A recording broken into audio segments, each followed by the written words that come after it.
El viento soplaba con la fuerza de 1000 susurros cuando Tomás, un joven reparador de maquinaria marítima, llegó al viejo faro de Punta Espectral. Había sido contratado para revisar el mecanismo de la luz, que llevaba semanas fallando de forma misteriosa. Los pescadores del pueblo, hombres curtidos por el mar, aseguraban que cada vez que la lámpara parpadeaba, un barco desaparecía en el horizonte, como tragado por la niebla. Tomás no creía en supersticiones. Era un hombre de tuercas, cables y lógica. Pero aceptó el trabajo porque necesitaba el dinero y porque, muy en el fondo, una curiosidad inexplicable lo llamaba hacia aquel lugar solitario. El faro se levantaba firme sobre un risco escarpado, un centinela de piedra contra las olas. La pintura blanca estaba desgastada por la sal y el tiempo, y las ventanas parecían ojos casi ciegos cubiertos por una costra salina. Al empujar la pesada puerta principal, un crujido grave resonó en el interior, como si el edificio entero despertara de un largo sueño. Tomás respiró hondo. El aire frío tenía un olor extraño, una mezcla de metal húmedo, mar y algo más. Algo que le recordó a la ceniza. Solo es un faro viejo, se dijo a sí mismo, intentando calmar un ligero escalofrío. Nada que no pueda arreglar. Comenzó a subir la escalera de caracol, sus pasos metálicos resonando en el silencio. Finalmente llegó al cuarto de la lámpara. La enorme linterna giratoria estaba detenida, congelada en el tiempo. A su alrededor el desorden contaba una historia de abandono, papeles esparcidos por el suelo, herramientas oxidadas y sobre una pequeña mesa, una libreta abierta. La curiosidad pudo más que él. Se acercó y leyó la última página escrita con una caligrafía temblorosa. No está fallando la máquina. Es la sombra. La habían. Tomás frunció el ceño.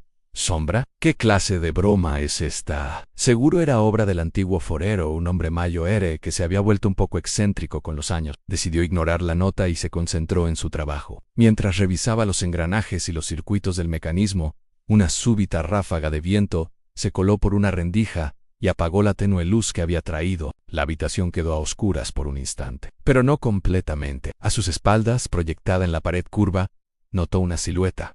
Era su sombra, o eso pensó al principio, pero algo no encajaba. La sombra estaba de pie, completamente quieta, mientras él seguía agachado moviéndose. Su corazón dio un vuelco, tragó saliva sintiendo un nudo en la garganta. Debe ser la luz del pasillo, murmuró, sin creerse sus propias palabras. Pero al girarse, no había nada detrás de él, solo la oscuridad de la escalera. Volvió la vista a la pared. La sombra seguía allí, inmóvil, como una mancha de tinta observándolo desde la distancia. Sintió la piel de gallina, pero la necesidad de terminar el trabajo era más fuerte que el miedo. Decidió ignorarla. No podía permitirse perder el día por fantasías o juegos de luces. Comenzó a desmontar una de las piezas del mecanismo. Mientras lo hacía, por el rabillo del ojo vio que la sombra empezaba a moverse. Se movía lentamente, despegándose de la pared como si estuviera hecha de humo espeso, ganando volumen y profundidad. Se deslizó hacia él sin hacer el más mínimo ruido. Una oscuridad que avanzaba en silencio. Cuando al fin se giró para enfrentarla, su cuerpo se paralizó por completo. La figura era idéntica a él. Su misma altura, su misma complexión, pero sin ojos, sin rasgos, solo una mancha oscura y vacía que imitaba su forma. Se detuvo a pocos pasos de distancia. No puede ser real, susurró Tomás, con la voz entrecortada. La sombra levantó un brazo. Él retrocedió instintivamente, chocando contra la barandilla de metal. «¡Aléjate!», gritó, su voz apenas un eco en la sala. Pero la sombra no atacó. Simplemente señaló con su brazo oscuro hacia el mecanismo del faro. Luego giró y señaló hacia el mar, hacia la inmensa oscuridad de la noche. Tomás respiraba de forma acelerada, su mente luchando por encontrar una explicación lógica. ¿Le estaba intentando decir algo? ¿Aquella aparición quería ayudarlo? A pesar del terror que sentía, una extraña intuición le dijo que debía hacerle caso.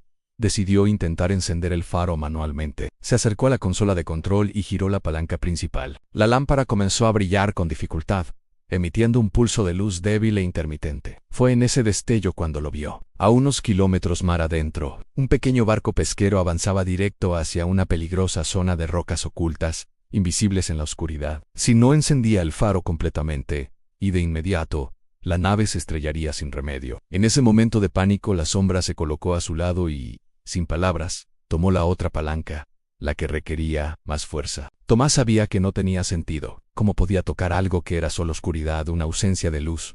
Pero lo hizo. Sus dedos rozaron los de la sombra, y sintió un frío que no era de este mundo. Los dos empujaron al mismo tiempo. Y entonces, la lámpara estalló en un haz de luz cegador, iluminando el mar como si fuera de día. A la distancia, el barco viró bruscamente, cambiando de rumbo justo a tiempo, salvándose del desastre. Tomás cayó al suelo, agotado por la tensión y el esfuerzo. La sombra permaneció allí, quieta a su lado, pero su presencia ya no era amenazante. Ahora parecía tranquila, casi protectora. ¿Qué eres?, preguntó él, temblando todavía, pero con más curiosidad que miedo. La sombra se volvió hacia él y entonces, por un instante fugaz, su forma cambió. Adoptó la figura de un hombre mayor, con barba poblada y un impermeable desgastado por el salitre. Tomás lo reconoció al instante por las fotografías que había visto en la taberna del pueblo. Era el antiguo guardián del faro Mauro Salcedo, desaparecido hacía meses durante una terrible tormenta. La aparición, la sombra de Mauro, señaló la libreta que seguía abierta en el suelo.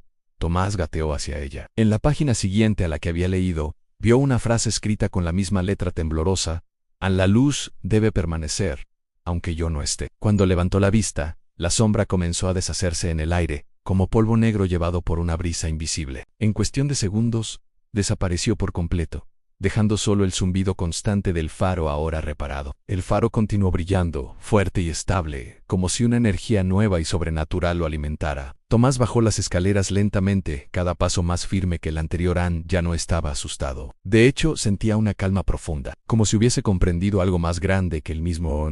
Algunas presencias no vienen a asustar, sino a proteger. Algunas almas se quedan para terminar su guardia. Esa noche, mientras regresaba al pueblo bajo un cielo estrellado, miró hacia atrás. En la cima del acantilado, la luz del faro de punta espectral giraba con absoluta perfección, barriendo la oscuridad del océano. Por un segundo creyó ver una figura de pie junto a la lámpara, y esta vez supo que no era su sombra. Prefería pensar que era Mauro, cumpliendo su deber, velando por los marineros, incluso después de la vida. Tomás sonrió, y el faro, con su guardián eterno, siguió iluminando las noches para siempre.